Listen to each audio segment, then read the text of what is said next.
Hello Duelists, it's Tom Box here, welcome to MST.TV, and in this video I'll be teaching you guys about how to play Brandish Maiden. This is a video that you guys requested, so you know what? Let's do it. Let's talk about this deck.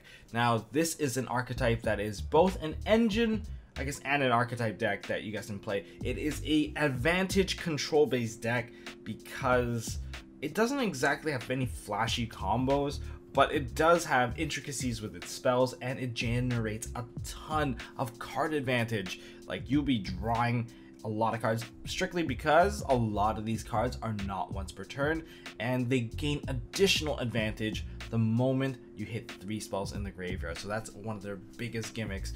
Now, this deck is actually coming out during the Dark Savers time, so what do you need to know? You should probably save us some money for that because it's going to be a very strong deck. It is dominating in the OCG, and it can be splashed into other archetypes such as Invoked and Darkest Diablos, and itself is an engine for a lot of decks, especially if your deck has control over your own, main monster zone. One of the big conditions about this deck is, in terms of the spells anyways, is that you can't control any monsters in the main monster zone. So if you can remove monsters yourself, good for you, because you can splash this engine in there, and it should be good to go. And let's talk about these things. Now, I've got a deck profile for you guys first, and then let's talk about how you play this deck in terms of some of the basic combos that you guys should be aware of. And let's talk about the weaknesses, because we are going to need to know this beforehand, and none of us like to auto lose to new decks, so I want to keep you guys informed. So without further ado, let's get into this deck profile. So I sorted out the entire deck list here by terms of sequence that you want to see things, and yeah, that's about it. Let's get into this deck profile. I will be a bit more thorough with this because I'm considering this as a new deck that you guys haven't heard of or have played yet, or maybe you don't know all their effects entirely, but this is for everyone.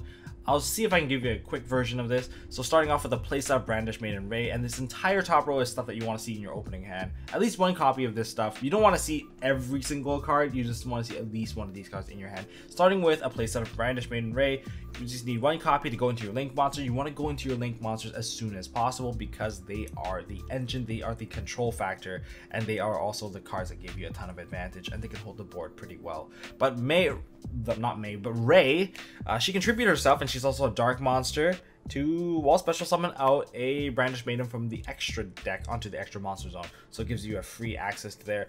And basically, she's not bottomlessable because she can dodge, which is very, very useful. But the other effect that's really good about her is when your Link monsters get destroyed, when your Link Brandish Maiden gets destroyed, she can special summon herself out of the graveyard, and then basically she has the quick effect to tag again, so she can go into another armor. Basically, these are just different armors, Kagari and Shizuku. Shizuku is the defensive one, Kagari is the offensive one.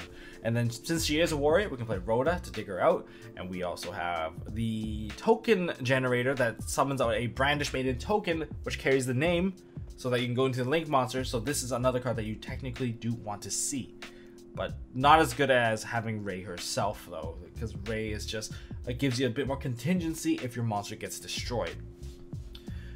But on top of that, remember all these spell cards, or at least most of these spell cards, except for the ones that are once per turn, they require you to not have any monsters in your main monster zone. And they have a bonus effect. If you have 3 or more spell cards in the graveyard, you get the second effect. The token will be at 15-15, not 0-0 if you have 3. Kind of irrelevant, but you know, it could come up maybe. And then we have the best card in the entire deck. It's really busted. We have Brandish Startup Engage. This card is just a searcher. It's a search card. Search for any Brandish Maiden card except for itself, sorry, not Brandish Maiden, but Brandish cards. So you can search for any of the spells except for another Engage. And if you have 3 in the 3 spells in the grave, you get, well, additional draw. So in other words, you get the search and a draw. So it's like a pot of greed. It's half pot of greed, half Rhoda, kind of blended together. It's very good, and it's not once per turn. Note that most of the cards that require you to not have any monsters, they're not once per turn. So these are the cards that you want to see in the beginning. Now, next up, I put up an additional tech here, which is Darkest Diablos, because Brandish Maiden, she's dark, she is able to tribute herself, And this is mainly for a defensive line of play, and you can also rip one card out of your opponent's hand, which is pretty fun, I guess, if you actually get into Darkest Diablos. But remember, this deck is lacking a bit of reach, but say your Kagari on the field, or your Shizuku just got destroyed by your opponent, so then you get to special summon out the Ray. And once you get to the Ray, you can tribute her to summon out another Shizuku, and Shizuku will weaken the attack of all your opponents because that's the default effect anyway. And then we have Darkest Diablos, which will trigger and summon himself out. And now your opponent has to deal with a 3k beater that cannot be targeted. And that's actually quite difficult for Emma to actually deal with, because with the Shizuku lowering the attack and no targeting, yeah, they need to get access to something else. Especially if this is in the battle phase, it's even more useful. Then we have hand traps, don't need to explain, just staple hand traps, ogres, and ashes. And then I have upstart for a filler card, and I have pair terraformings. In OCG, I believe terraforming is at 1 OCG terraforming is at 1, and TCG we have it at 3 at the moment. It might change depending, but I am running this just as additional access to Maiden, because if this card's sent to the graveyard from the field, you get to special summon a Maiden out of the deck. So that's what I'm using it for. But on top of that, you can actually send other cards that you control to the graveyard to excavate 3 cards and add the Brandish Maiden card to your hand. So that's useful in a way. It's not exactly, you're not exactly losing cards per se. Perhaps you're actually even plussing, because if you have 3 cards in the graveyard already, 3 spells, you are going off with this card anyway. But I use it for additional summoning because I don't like bricking without a single monster. But another card that can actually send this card to the graveyard is the mechanism of multi-roll. Multi-roll can send the field spell to the graveyard, giving you access to Maiden. And I actually prefer using this card to get the Maiden, because that way if I actually activate other cards, I can retrieve them. So this card is kind of like a spellbook of judgment. Every single card that you have activated previously for every Brandish Maiden spell card, you get to add or set the ones in your graveyard back onto the field, which is crazy useful. Especially if you have like the engage ready in the graveyard, or if you have some of the quick play stuff, because the quick play stuff is what gives you that control, which is the Widow Anchor. The Widow Anchor is a effect failure / change of heart. Yeah, it's just, yeah, it's effect failure or change of heart, because you get to steal your opponent's monster. But be careful, once you steal their monster, you're not going to be able to activate any more of your quick play spells, because you will be controlling a monster in your main monster zone. This one here is a kind of debatable card, Ego Booster. I think it's pretty useful in terms of keeping things alive, especially if you have a Shizuku on the field. It makes it so that it is unaffected by card effects. So think of it as a lance. On top of the lance, it also can prevent it from being destroyed by battle if you meet the condition of 3 spell cards. So these are kind of the basic lineup for me. There's also like the Shark Cannon. I'm not using Shark Cannon. I'm citing the Shark Cannon because it's somewhat like a monster reborn for your opponent's graveyard, or it's a DD Crow, depending how far you actually go. But for handling some of the basic situations of not getting drawn Logbird, because that's a huge problem, you have to run 3 of this. If you don't run this, you will suffer a lot. And luckily it's a spell card, so it does synergize with boosting your effects when you draw into your other cards. Now we have the Afterburner. This is the monster destruction card. This targets one face-up monster, and you get to pop it. If you have 3 spell cards in your grave, you get to destroy, non-targeting, a spell or trap card on the field. And the other way goes around for the Jamming Wave. It targets a set spell and trap, and then you can destroy that. But if you have 3 spell or trap cards in the graveyard, you get to destroy a monster non-targeting, which is pretty fun. And as for the rest of the filler cards, we have Toon Cannon Soldier, because I play triple Toon Table of Contents. It's pretty useful, and it's also dark, so you can actually get into a Darkest Diablos with this card. And if you open with Toon Table of Contents plus the engine, you're set to plus like crazy and set up your entire board, which kind of makes Floodgates very fun in this deck too, because you can actually get into theirs pretty easily. And then we have, I guess, a pair of Cyclones and 1 Infinite Transience, because this card will be out by then. That's basically the main deck here. And let's go into the extra deck. So we have Kagari, triple Kagari. I guess I'm kind of blocking it. There we go. It's right there, Kagari. We play 3 of her. She is your offensive attacker. She is a machine link monster, link 1. You can go into her by using a non-fire Brandish Maiden, so you can't just completely just stack themselves on top of each other. It's kind of like Zodiacs in a way. So for her, when she's special summoned, you can target a Brandish spell card in your graveyard, add it back to your hand, so it gives you that recyclability. And thanks to most of these cards not being once per turn, you kind of get the idea why she's so good. And she gains a 100 attack for each spell in the graveyard, so that's her continuous effect, which is very useful. But you can only summon 1 of her per turn, so keep that in mind. It's gonna be crucial. Next up, we have triple Brandish Maiden Shizuku. For Shizuku, all monsters your opponent controls loses 100 attack and defense for each spell in your graveyard. So in other words, this is your defensive monster. Once per turn during the end phase, if this card was special summoned this turn, add a Brandish spell card from the deck with a different name compared to the ones in the graveyard. So that different name part is quite important, because if you started off with an engage, especially when you have multi-roll, what you can do is using multi-roll's effect, reset the engage onto the field if you need it, and then use Shizuku. Since now you don't have an engage in the graveyard, you can add another copy of engage, so you can just add 4 cards to your hand by the next turn, because it's not once per turn. It's really funny.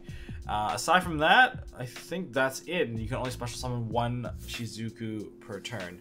So very limiting. A lot of the monsters are quite limiting. I'm wondering if they're going to give us more monsters, but be careful.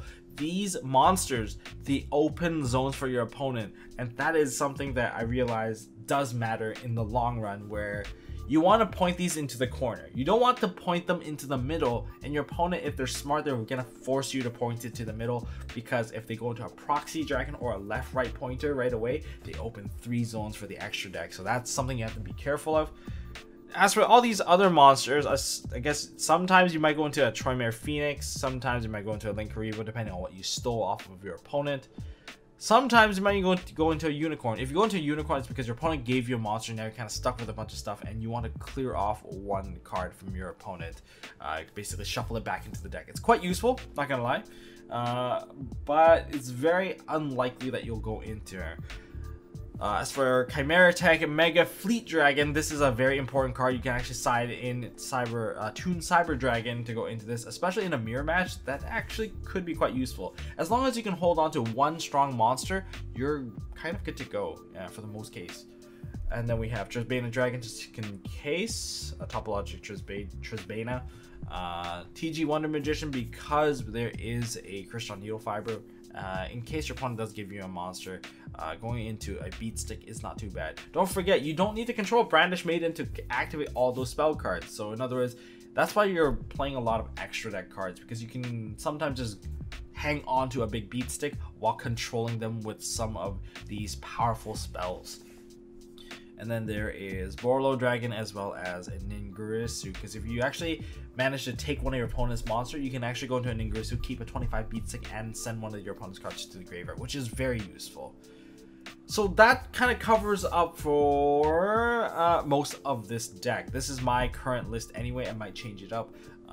You can also play for TCG anyway. If you want to maximize on your spell output, you can try the Bamboo Engine. Shoutouts to Georgie of Team Dank Deals for kind of sharing me with that tech. I actually tried it out. It's actually very fun to play with it, especially when you use Foolish Burial Goods to toss the Cursed Bamboo Sword into the graveyard, and then you get your Golden Bamboo Sword, and Golden Bamboo Sword just draw a ton of cards, now you have 2, and then just keep going on with it. You can generate a lot of advantage with this. Now, that would cover up for the deck profile. Then let's talk about some of the weaknesses. Unfortunately, this deck has a very severe weakness against Anti-Spell Fragrance.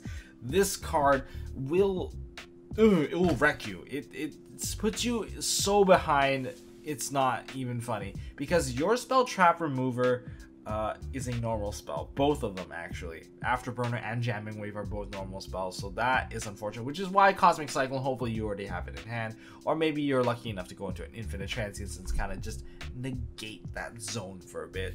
Drawn Lockbird, you get hit by this, you don't have Call by the Grave, you will be ending your turn. This is worse than D Barrier for you, because Your whole deck is based off of searching, and you're not going to get there. And you're going to lose your linked monster effect. You're just losing a ton of things.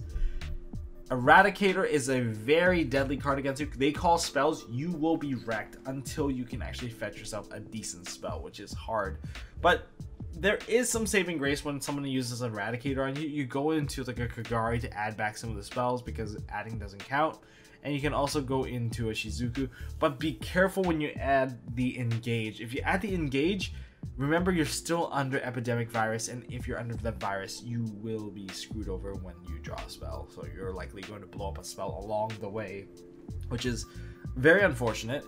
Another crazy card that's really good against you, because your deck does not run Spellcaster. If anyone that's playing Spellcaster uses a Spellcaster's Village on you, yeah, you're basically under Vanity's Emptiness, that same feeling where you can't play a single card. That's exactly what's going to happen, which is why Darkest Diablos is a very nice body to hold onto, because it just makes it so that if they want to clear your life points, it's not going to be for free. And then there is DDG. I don't know if you actually want to activate cards once you're under Different Dimension Ground. It's just so painful. Like, I guess any of the banishing cards, Macrocosmos or DDG, will kind of set you back because you don't want to activate anything at this point. And the more you activate, the more you're actually losing at that point. And also siding a Cyber Toon Dragon, because you can actually go into the Mega Fleet Dragon. If your opponent sets up an extra monster, using your Toon Table of Contents, you can actually dig this card out, special summon it, and eat up an extra monster. So that's a fun thing to do. And for the mirror match, this card is going to be very crucial. The Shark Cannon, you can use that to steal your opponent's Brandish Maiden cards, and then from there, or banish them if you think it's a problem. And then from there, you can link into your own monster, which is very fun. But these are some of the weaknesses that you should be aware of. Even Ash hurts. So if they Ash or Startup and Engage, it's actually not too bad if you have 2 copies. But Draw and Lockbird will shut you out completely. So you know what? Let's actually go into some of these games. I got a couple of games that I can show you guys, and let's see what happens. Okay, let's see if I can actually get a pretty decent live game here. Okay, the hand's actually pretty busted. I have everything I need, as long as I don't get shut out. I might get shut out. If I get shut out, actually no, I can actually bait a few cards. I can use the Afterburner to bait off what I might think to be a, what's his face? Mechaba.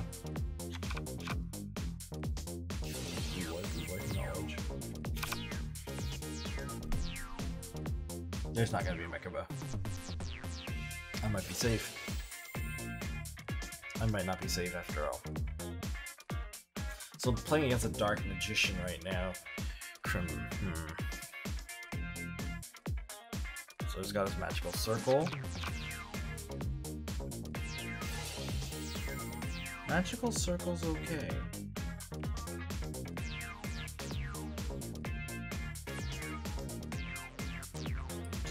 And a navigation. Let's get the Apprentice Illusion. Let's get someone add a Dark Magician to your hand. Let's get the navigation. So that's navigation. Okay.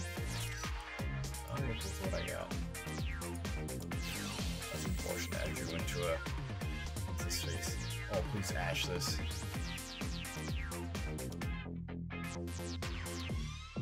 No Ash. Aw, too bad for me.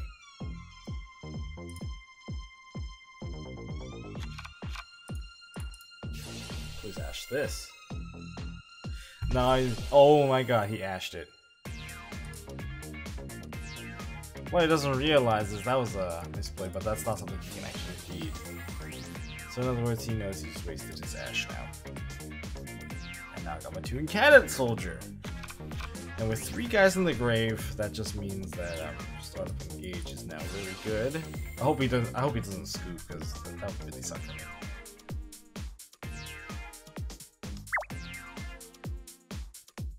Oh my god, he actually rage quit. Alright, maybe this game I can actually show you guys how to play this deck. I have a decent opening hand. This hand's actually pretty damn good. I'm not gonna lie, this hand's actually pretty hot. So I'm gonna start with the engage. Maybe I'll get negated. No negation. I got a little lucky there. I am actually gonna start off a little bit differently this time. I'm gonna start off with the multi-roll since I have the field spell. So I'm gonna activate the multi-roll first. So then when I activate the field spell, I can actually get a card back. So put the field spell out. I'm not gonna use the excavation effect. I'm straight up just gonna go for like ascending. This will give me an array without normal summoning, so I have to spare normal summoning in case anything goes wrong. Oops, I attributed the card. I shouldn't have done that actually. Now I get to go to Katagari. And I'm going to add engage back to hand. I could summon this card out right now, but I'm not going to. That's not the point. Actually, yes it is the point. I'm going to summon him out. Because I get to give my opponent a minus, and that is always worth it. Goodbye, hand card. And with Ash, that's another card minus for him. Now this engage, I need to play it a bit smarter, because this one I need to actually fetch out a card that I can't really retrieve.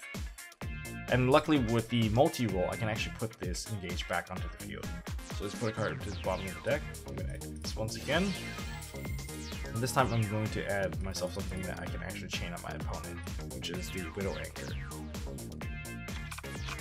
I'm going to set the Widow Anchor. I've an Ash. I am going to special summon out the Shizuku.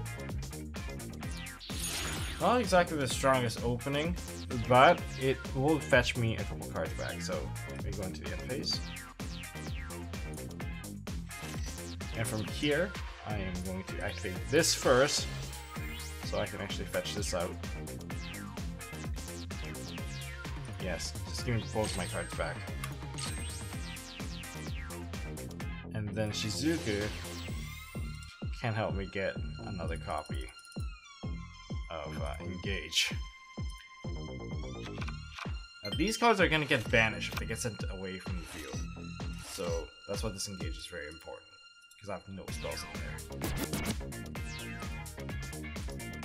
Okay, so I tried to actually get more games in, but that actually failed pretty badly because they kept on rage quitting after I successfully bait out their hand traps. Apparently that's something that actually pisses people off a lot. So this is actually a replay of one of the games that actually finished.